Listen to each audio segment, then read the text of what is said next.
Durante estas semanas nosotros hemos estado compartiendo y hablando acerca de la importancia de la acción. La vida cristiana es una vida no solo de hermosos pensamientos, sino de grandes promesas de parte de nuestro Señor. El Señor se ha manifestado con tal poder que Cristo, resucitando de entre los muertos, nos atrae hacia Él, de tal manera que nosotros podemos vivir también con la vida del Cristo resucitado. Y la semana pasada, a través de la primera epístola de Pedro, nosotros aprendíamos cómo el Señor nos llama a regocijarnos grandemente con sus promesas, pero a regocijarnos aún más grandemente y con gloria como consecuencia del cumplimiento de las promesas de Dios en nuestras vidas. Veíamos cómo nosotros no somos profetas del Antiguo Testamento que solamente se encargaban de indagar y de inquirir acerca de las cosas que el mismo Señor les había revelado, que no eran para ellos, sino que eran para otro tiempo. Nosotros no somos profetas del Antiguo Testamento que simplemente investigan, porque las promesas de Dios son para nuestro tiempo, para vivirlas y para disfrutarlas. Decíamos también que nosotros no somos ángeles del cielo, que pueden simplemente observar lo que los seres humanos viven, porque nosotros somos portadores de la salvación. Nosotros no solamente anhelamos mirar, nosotros queremos vivir el Evangelio en nuestras propias vidas. De allí que tomamos el consejo de Pedro, de ceñir nuestro entendimiento para la acción, de entender que la verdad del Evangelio tiene que ver con nuestras vidas diarias, con nuestra vida práctica, con el ejercicio de nuestros dones, con el servicio que nosotros hagamos delante del Señor, de tal forma que nuestra actitud es una actitud de preguntarnos: ¿y ahora qué me toca hacer con aquello que el Señor me entrega? ¿Cómo debo vivir la verdad del Evangelio en nuestras propias vidas? Eso veíamos nosotros la semana pasada, y a eso le sumamos las dos prédicas de nuestro pastor en semanas anteriores. Ahora queremos continuar con esa misma idea, pero queremos verlo desde otro ángulo, no desde el lado de la obediencia y la fe que nos mostró Pedro, sino que ahora quiero mostrárselos a través del elemento de gratitud en nuestro corazón. Vamos a abrir el Salmo 116 en nuestras Biblias, el Salmo número 116. El Salmo 116 está ubicado entre los salmos de adoración comunitaria del pueblo de Israel. Estos salmos de adoración comunitaria tenían como propósito exaltar el nombre de Dios en medio del pueblo. Lo interesante de estos salmos es que el Salmo 116, que es un salmo de adoración comunitaria, como se supone que es y como se supone que está ubicado, está escrito en términos absolutamente personales. Es un testimonio personal de adoración delante de Dios. No es como los salmos anteriores ni como los salmos que le siguen, que son grupales y comunitarios, sino que más bien este salmo es completamente personal. El Salmo 116, dicen los estudiosos, que está completamente vinculado al Salmo 115. El Salmo 115 es un salmo que es una invitación a confiar en el Dios vivo y verdadero, en contraposición a los ídolos, que aunque tienen ojos, tienen oídos y tienen boca, aparentemente conforme al molde hecho por manos humanas, sin embargo son incapaces de ver, son incapaces de hablar, son incapaces de oír. Por eso es que la invitación en el Salmo 115 es a que nosotros podamos confiar en el Señor. Los que teméis al Señor, dice el Salmo 115, el verso 11, confiad en el Señor. Él es vuestra ayuda y vuestro escudo. Y ahí también al final del capítulo 115, en los versos 17 y 18 dice: los muertos no alaban al Señor, ni ninguno de los que descienden al silencio, pero nosotros bendeciremos al Señor desde ahora y para siempre. Aleluya. Entonces, el compromiso del pueblo de manera comunitaria es decir, mientras estemos con vida sobre esta tierra, nuestro propósito es bendecir el nombre de nuestro Señor. Y termina con esta palabra que es tan conocida por nosotros, aleluya. Quizás alguno de ustedes no conoce el significado de la palabra aleluya. La palabra aleluya viene de dos palabras hebreas, halul y ya. Halul ya era la expresión del pueblo israelita. Halul significa brillar. Halul significa alabar y ya es el diminutivo de Yahweh o de Yahvé o de Jehová, del nombre de Dios. Halul ya es alabemos el nombre de nuestro Dios. Y ese es el propósito general del pueblo del Señor, alabar el nombre del Señor, que el nombre de nuestro Señor brille. Aleluya, ese es el deseo de nuestro corazón. Sin embargo, el Salmo 116 se torna absolutamente personal. Y yo quisiera que en la medida en que nosotros lo vamos a revisar, yo quisiera invitarles a que ustedes asuman las palabras del salmista como propias, porque esa es la intención. Que nosotros podamos salir un poco aquí de esa visión comunitaria y general del pueblo de Dios reunido para alabar al Señor y que nosotros podamos tomar esas palabras y las podemos asumir como propias, de tal forma que podamos vernos reflejados en el Salmo 116, en las palabras de este salmista anónimo, y que podamos ver qué tan cerca o qué tan lejos estamos de aquello que el Señor nos llama a vivir. Dicen los primeros dos versículos del Salmo 116. Amo al Señor, porque oye mi voz y mis súplicas, porque a mí ha inclinado su oído, por tanto le invocaré mientras yo viva. En estos primeros dos versículos hay una introducción afirmativa de una relación con Dios basada en su amor para con nosotros. Él dice, amo al Señor. Pero esta declaración de amor tiene un componente separado de ese amor. Este amor es el resultado de algo que Dios ha hecho con este salmista. Amo al Señor porque oye mi voz y mis súplicas. Nosotros sabemos que en nuestro corazón no hay amor para con el Señor. Nosotros estábamos separados de su amor, muertos en nuestros delitos y pecados, completamente ajenos a la vida de Dios, separados en nuestros pensamientos y en nuestras acciones de aquello que el Señor tenía para con nosotros. Sin embargo, mas Dios muestra su amor para con nosotros en que siendo aún pecadores, Cristo murió por nosotros, de tal forma que nuestro amor es reactivo. Nuestro amor reacciona ante el amor de Dios.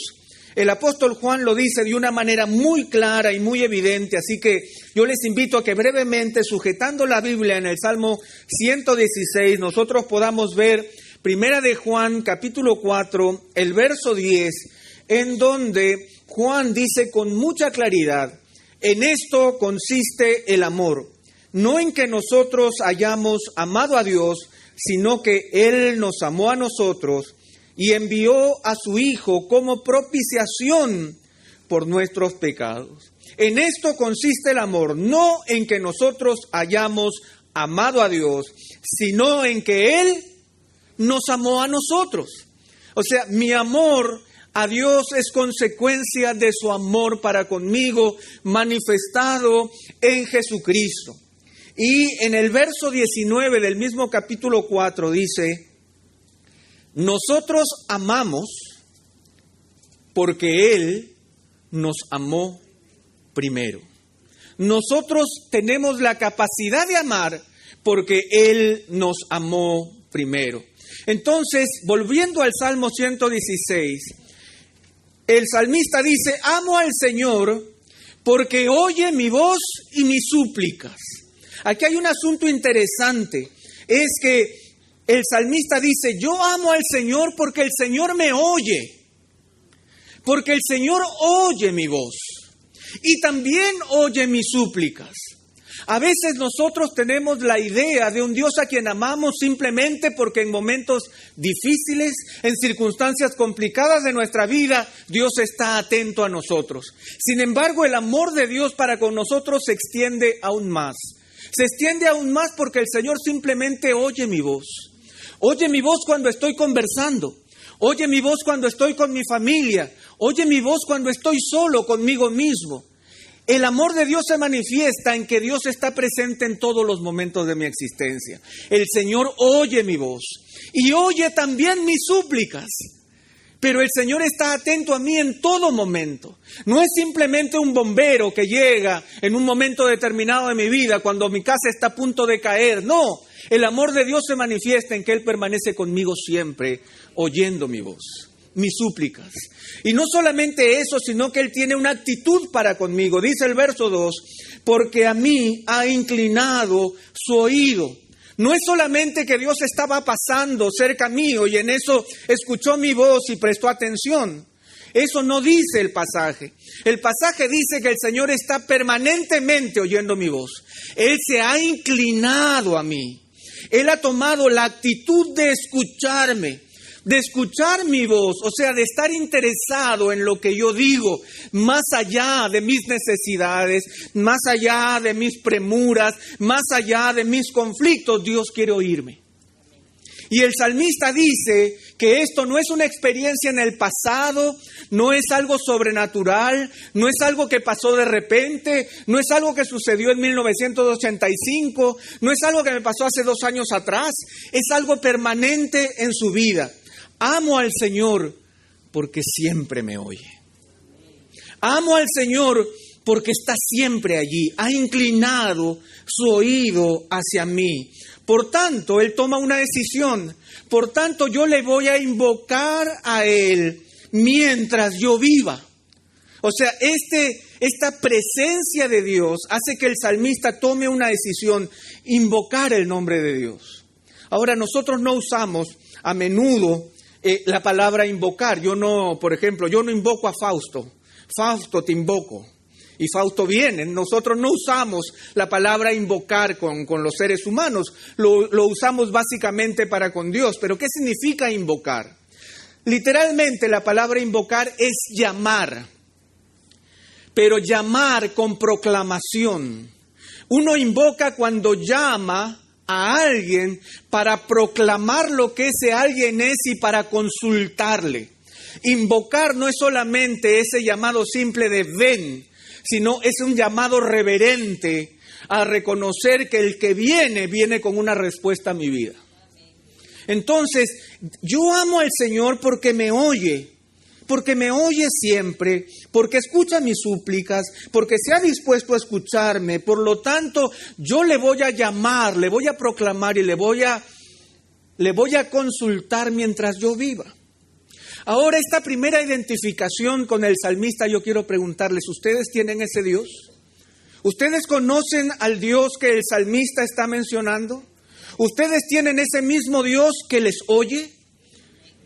La voz que les oye las súplicas, que ha inclinado a ustedes su oído, que ustedes pueden percibir que es un Dios cercano que les ama, por lo tanto ustedes le aman también. Ese es su Dios. Entonces vamos bien, vamos por buen camino. Ese es el Dios a quien yo he decidido invocar mientras yo viva. Ahora, esta declaración afirmativa de una relación con un Dios que nos ama, luego se convierte más adelante, a partir del verso 3 y al verso 6, se convierte en un testimonio. No basta solamente con decir, oye, Dios me oye, sino cómo es que Dios te oye, cuándo es que Dios te ha oído. Porque todos nosotros debemos tener algún tipo de testimonio personal. La manifestación evidente de que tal fecha, en tal momento, Dios me oyó. De que tal fecha y tal momento Dios intervino en mi vida de manera majestuosa. No es solamente una declaración sentimental, es una evidencia delante de los hombres de que Dios se hizo presente. Y eso es lo que hace el salmista del verso 3 al verso 6. Dice, los lazos de la muerte me rodearon, los terrores del Seol vinieron sobre mí, angustia y tristeza encontré. Invoqué entonces el nombre del Señor diciendo, te ruego, oh Señor, salva mi alma, salva mi vida. Clemente y justo es el Señor, sí, compasivo es nuestro Dios. El Señor guarda a los sencillos. Estaba yo postrado y me salvó. Este es un testimonio dramático, pero claro y potente en cuanto a la realidad de lo que el salmista estaba diciendo. Yo amo al Señor porque me oye. Déjenme mostrarles cuándo es que el Señor me oyó. Y él pasa a relatar un evento dramático de su propia vida. Los lazos de la muerte me rodearon y los terrores del Seol vinieron sobre mí. Angustia y tristeza encontré. Él habla de un momento en su vida en que su vida corría peligro de muerte. Él llegó a percibir el lugar de los muertos delante de sus propios ojos. Él estaba angustiado y entristecido en medio de su caminar.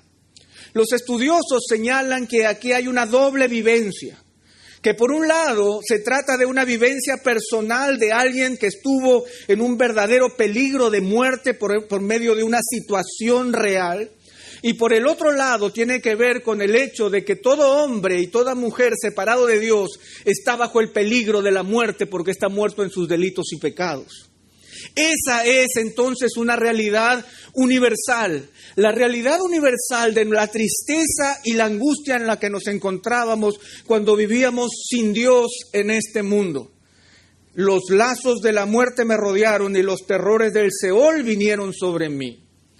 Pero el salmista reconoce allá en el verso 4, invoqué entonces el nombre del Señor diciendo, te ruego, oh Señor, rescata mi vida. La palabra salvar es la misma palabra que la palabra rescatar. Y aquí básicamente está usando la palabra rescatar. Recobrar por precio o por fuerza lo que el enemigo ha tomado. Cualquier cosa que esté en manos ajenas.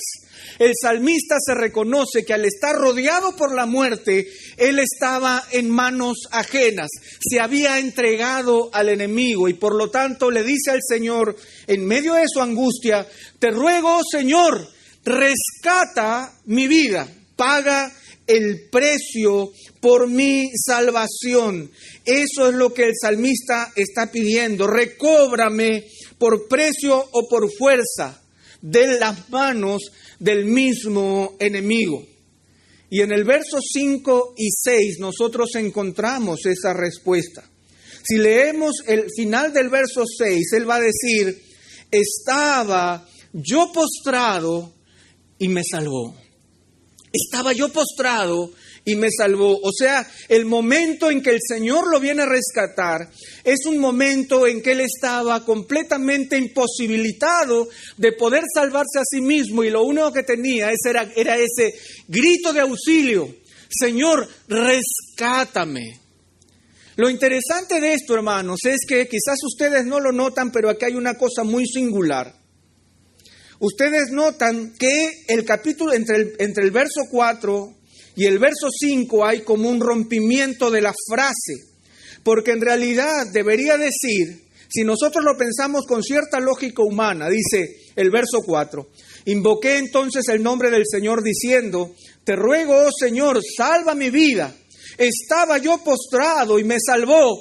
Clemente y justo es el Señor. Sí, compasivo es nuestro Dios, porque nosotros primeramente vemos la acción y luego damos el reconocimiento, ¿verdad? Primero, ya estoy salvado, ahora sí, clemente y justo es el Señor. Sin embargo, el salmista lo ordena de esa manera porque es la manera correcta en que nosotros nos acercamos delante de Dios en medio de nuestras pruebas. En medio de nuestras pruebas, no es que le estamos diciendo al Señor, Señor, si tú fueras bueno, si tú fueras compasivo, si tú eres clemente, como que estamos dudando de quién va a venir a nuestro rescate. Nuestra primera declaración antes de la salvación es reconocer quién es nuestro Dios.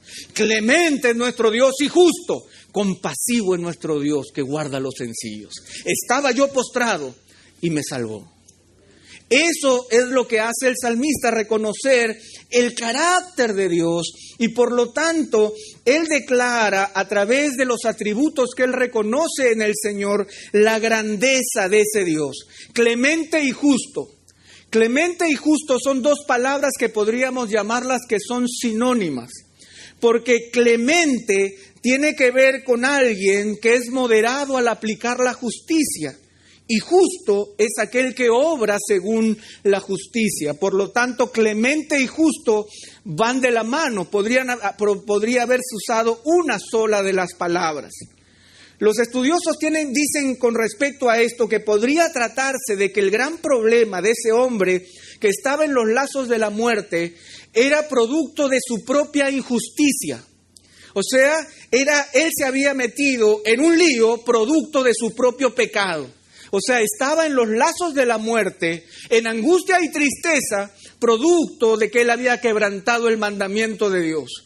Por eso es cuando le pide al Señor, Señor, rescátame, los primeros atributos que reconoce de Dios es su clemencia y su justicia. Clemente y justo, Señor, eres tú, compasivo, que guarda a los sencillos. La palabra sencillo es la palabra simple. Calvino decía que era alguien que no tiene la suficiente prudencia ni los medios para manejar sus propios asuntos y sus propias dificultades. Alguien que no ha sido capaz de manejarse como un adulto ante sus problemas y por lo tanto está completamente enredado. Por eso la Septuaginta lo traduce como niños pequeños. Un niño que no tiene la capacidad de manejar sus propios asuntos. Entonces, ¿qué hace el salmista? Está reconociendo la liberación justa de Dios.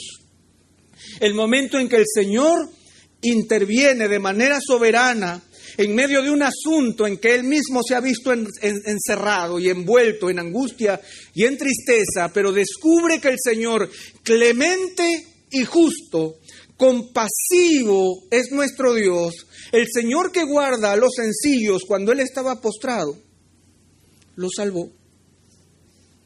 Lo salvó. Ahora la pregunta es, ¿cuántos de nosotros hemos estado en una situación semejante? ¿A cuántos de nosotros el Señor nos ha rescatado de los lazos de la misma muerte? Definitivamente todos los cristianos tenemos un momento común en que el Señor nos rescató de los lazos de la muerte y de la realidad de nuestro propio pecado. El día de nuestra conversión en que nosotros vinimos al Señor, fuimos justificados por gracia, por el poder de la cruz del Calvario. De tal forma que todo cristiano se identifica con este testimonio y puede poner también una fecha al momento especial en que Dios intervino en nuestras vidas. Y el Dios clemente y justo, compasivo, que guarda a los sencillos, a pesar de que estábamos postrados, nos salvó. Y por eso le damos gloria a su nombre. Entonces, hay una declaración, hay un testimonio, y luego del verso 7 al verso 11 nosotros encontramos con una actitud. ¿Cuál es la actitud correcta ante un Dios que actúa a nuestro favor y nos ama? ¿Cuál es la actitud correcta que tenemos que tener ante un Dios que actúa con tales prodigios a nuestro favor y nos ama? El verso 7 al 11 dice, vuelve, alma mía, a tu reposo, porque el Señor te ha colmado de bienes, pues tú has rescatado mi alma de la muerte, mis ojos de lágrimas, mis pies de tropezar.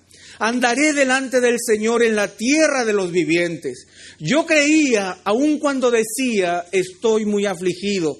Dije alarmado, todo hombre es mentiroso. Ahora, ¿cuál es la actitud que nosotros debemos tener ante un Dios que nos oye, que oye nuestra voz y nuestras súplicas, que ha inclinado su oído a nosotros, ante un Dios que nosotros podemos dar testimonio de su obra permanente en nuestras vidas, primeramente en términos de salvación eterna y luego en términos de salvación de conflictos en los cuales nosotros mismos nos hemos metido, pero que de manera compasiva el Dios clemente y justo ha intervenido de tal manera que en más de una vez nos ha salvado?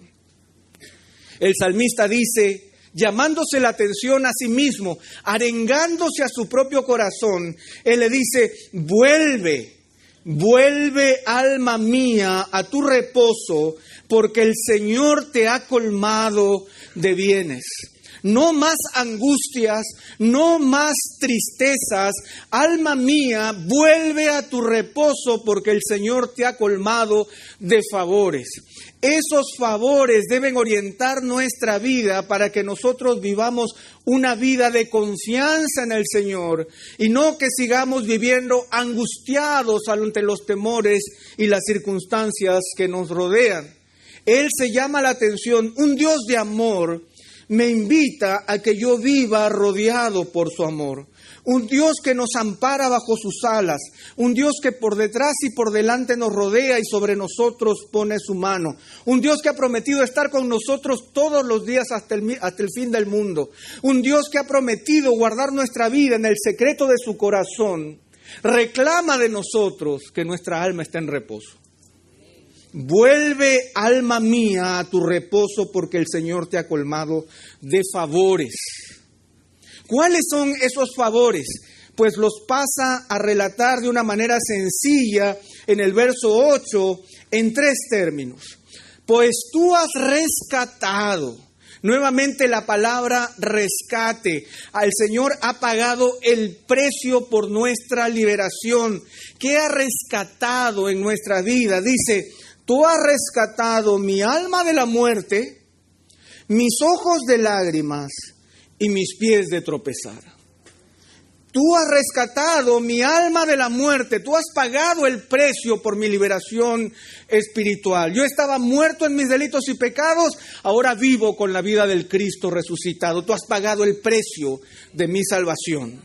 Pero no es solamente eso, sino que en segundo lugar dice, tú has rescatado mis ojos de lágrimas. Tú has rescatado mis ojos de lágrimas. Tú has pagado el precio para evitar las lágrimas en mis ojos. ¿De qué se trata esta frase poética? Pues tenemos que verlo como que el orden de mi vida ha cambiado de tal manera que me evitará los quebrantos provocados por mis propias malas acciones. El Señor ha puesto tal orden en mi vida, tal orden nuevo en mi vida, de tal forma que el Señor ha rescatado mis ojos de lágrimas. Tú no sabes las lágrimas de las que te ha rescatado el Señor en esta nueva vida que tú tienes con Él. Tú no sabes cuántas lágrimas el Señor te está evitando. Tú no sabes cuánto dolor y quebranto fabricado por ti mismo el Señor ha rescatado para que tú no caigas en Él.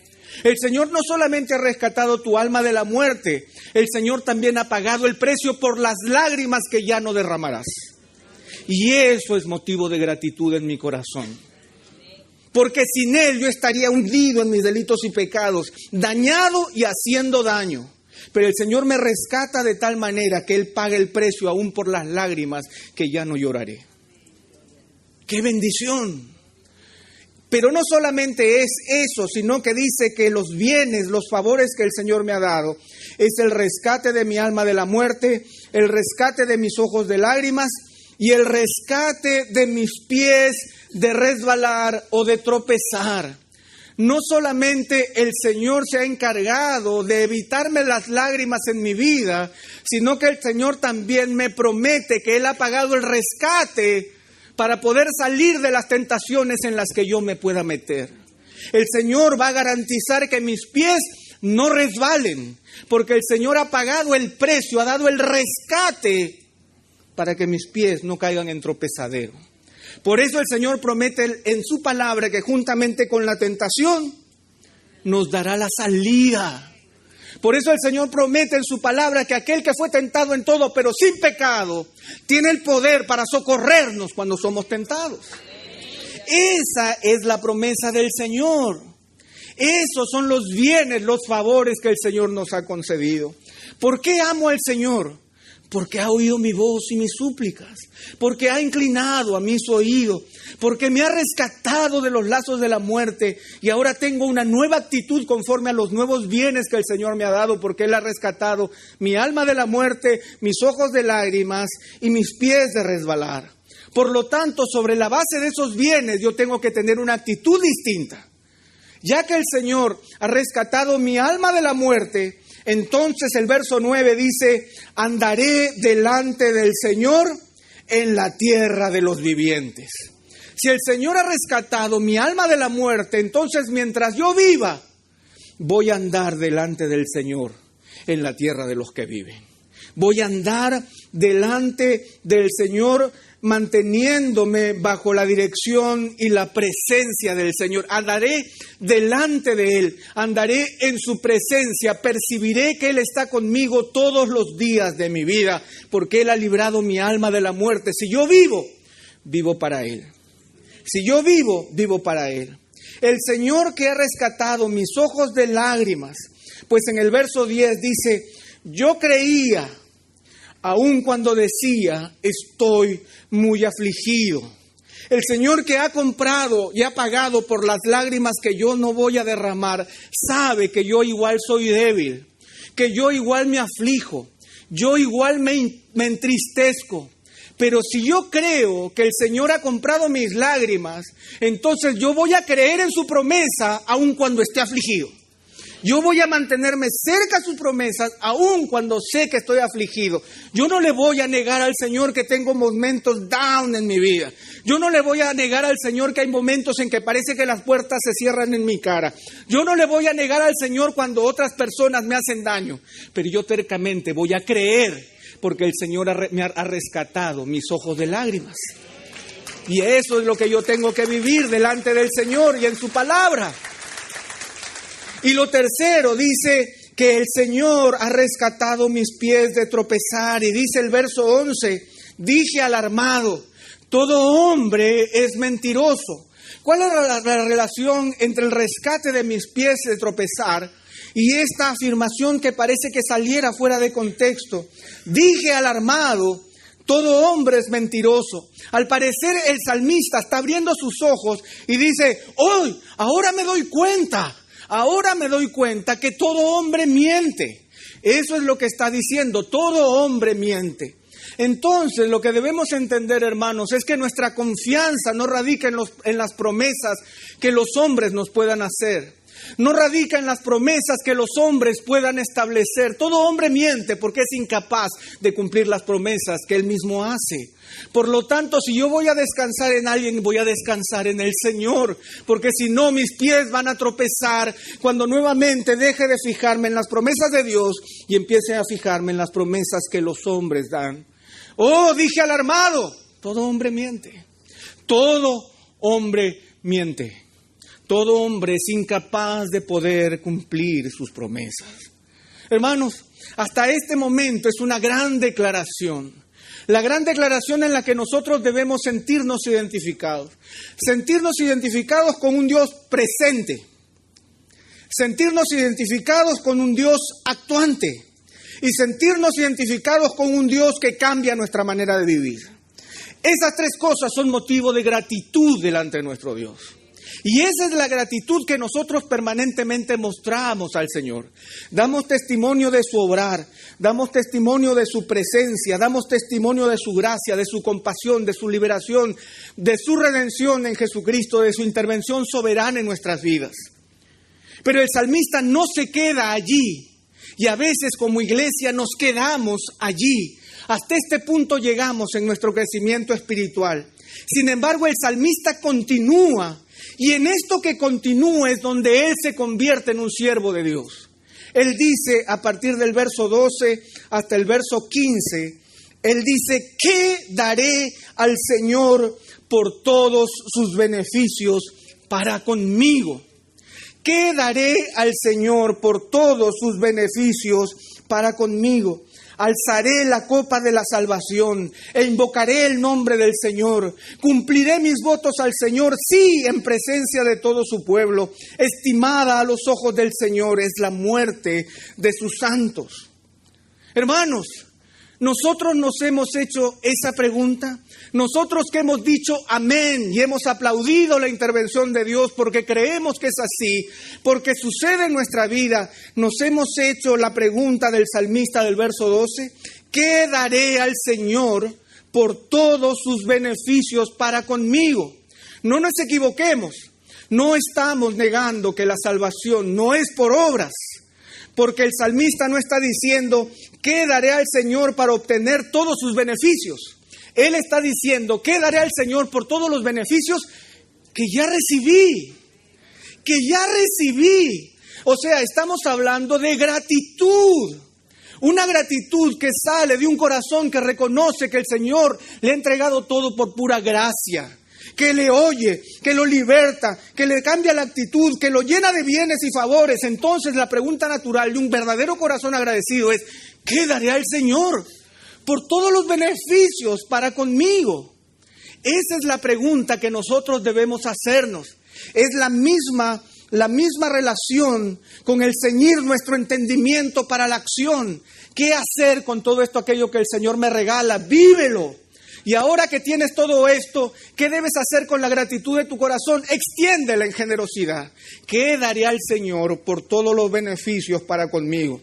Y el salmista detalla una serie de cosas que él considera importantes que debemos preguntarnos en nuestro corazón. La primera es, alzaré la copa de la salvación. ¿Qué es alzar la copa de la salvación? Porque podría sonarnos extraño en nuestro tiempo. Los estudiosos señalan que tiene diferentes acepciones. La primera es que cada vez que se ofrecía un sacrificio de gratitud delante de Dios, cuando el sacrificio estaba siendo quemado, la persona que ofrecía el sacrificio venía con una copa de vino y la derramaba sobre el sacrificio. En una demostración pública, ese sacrificio era personal y un reconocimiento de gratitud delante del Señor. La segunda tiene que ver con la celebración de la Pascua, el reconocimiento de la liberación del pueblo de Israel. Cuando en medio de la cena se levantaba la copa y se reconocía en gratitud para con Dios por la liberación que ellos habían obtenido. Esto para nosotros no es ajeno, ya que reconocemos que en la cena del Señor, el Señor levantó la copa. Al levantar la copa, Él no estaba haciendo algo diferente a lo que los judíos hacían en la cena pascual. Lo que le está dando es un nuevo significado a la cena del Señor. Pero básicamente este levantar la copa tiene que ver también, como lo vemos en los Evangelios y en el Nuevo Testamento, cuando el Señor dice, Señor, aparta de mí esta copa, pero que no se haga mi voluntad sino la tuya. Por lo tanto, esta copa tiene un significado también. Recordemos que cuando Juan y Santiago se presentaron delante del Señor y le pidieron estar a la derecha o a la izquierda, Jesucristo les respondió, ¿podéis beber de la copa que yo he de beber? Y ellos dijeron, podremos. O sea, ¿cuál es el significado de esta copa? La copa, entonces, el alzar la copa tenía que ver con la celebración de la obra cumplida, de la obra realizada. De tal forma que cuando dice, alzaré la copa de la salvación, está reconociendo, Señor, yo reconozco que soy salvo de cabo a rabo, de principio a fin, de alfa y omega, tu obra salvífica es completa en mí. Y esa es la primera declaración de gratitud delante del Señor, porque nosotros vivimos con salvaciones a medias. Y las salvaciones a medias no glorifican a Dios. Alzar la copa es lo que es ahora hacer un brindis. Cuando alguien alza la copa y celebra a los recién casados, no están medios casados, ¿verdad? Bueno, celebramos por si la obra no está completa, el matrimonio quedó a media, entonces vamos a alzar la copa. No, es una celebración por algo que está completo. Alzaré la copa de la salvación, hermanos. Alcemos la copa de la salvación. Digamos, el Señor me ha salvado. Él ha cumplido su obra. Él la ha hecho perfecta. Jesucristo murió de manera completa en la cruz del Calvario, derramando su sangre a mi favor. Y esa obra es perfecta en mí. Declaro, levantando la copa, que el Señor lo ha hecho todo por mí. Entonces, alzaré. ¿Cuál es la primera gratitud de nuestro corazón? ¿Qué le daré al Señor por todos los beneficios para conmigo? Primeramente reconoceré que su salvación es perfecta en mí. En segundo lugar dice, invocaré el nombre del Señor. Lo ha dicho en varias oportunidades, pero en esta oportunidad tiene que ver con hacer a Dios presente en todos los momentos de mi vida. Recordemos que en el Génesis, cuando Abraham, que era peregrino, iba de lugar en lugar, cada vez que invocaba el nombre del Señor y el Señor se hacía presente, él levantaba un altar en reconocimiento de que el Señor se había presentado allí.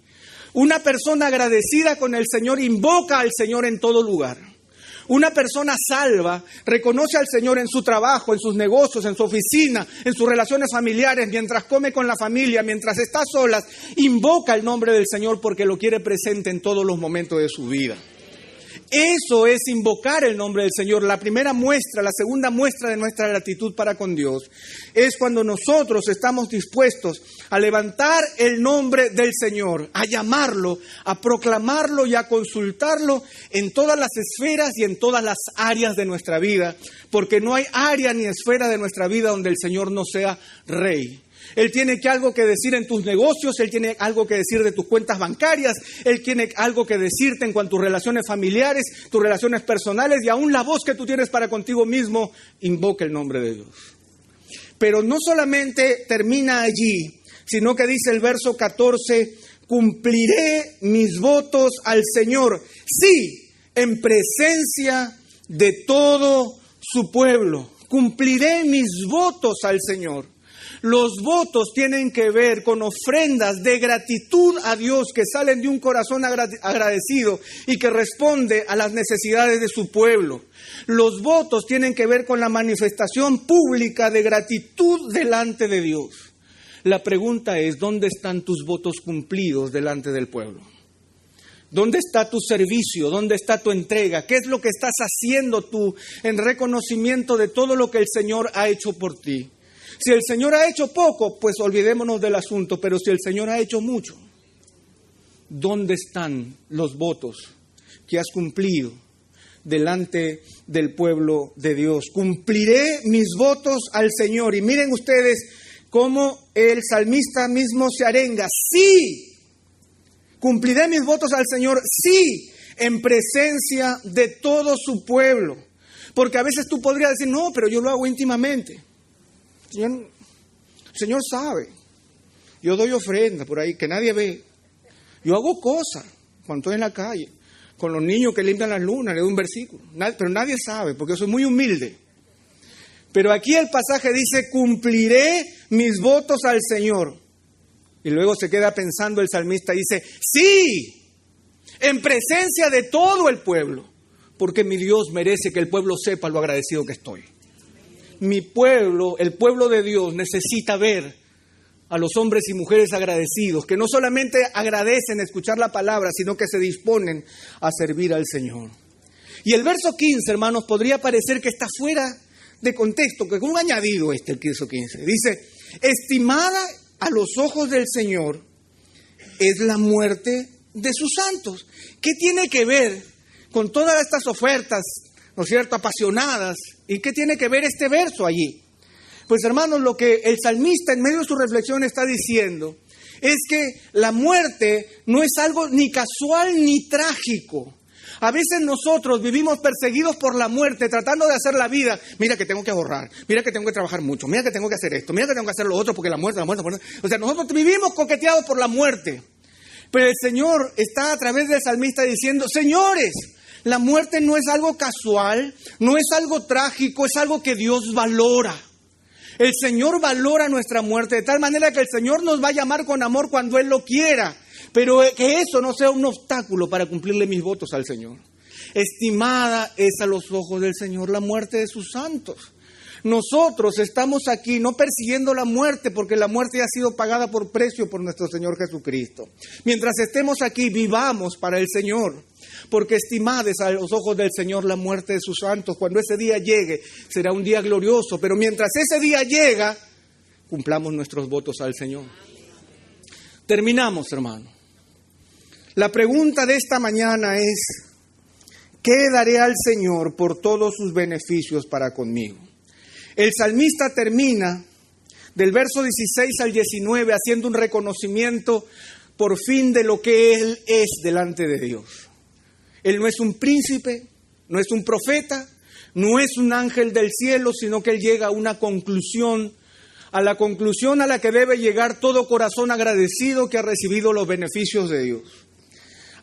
Señor, ciertamente,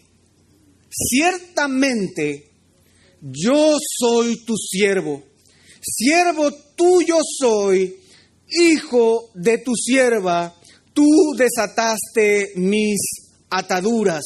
Te ofreceré sacrificio de acción de gracias e invocaré el nombre del Señor. Al Señor cumpliré mis votos, sí, en presencia de todo su pueblo, en los atrios de la casa del Señor, en medio de ti, oh Jerusalén. Aleluya.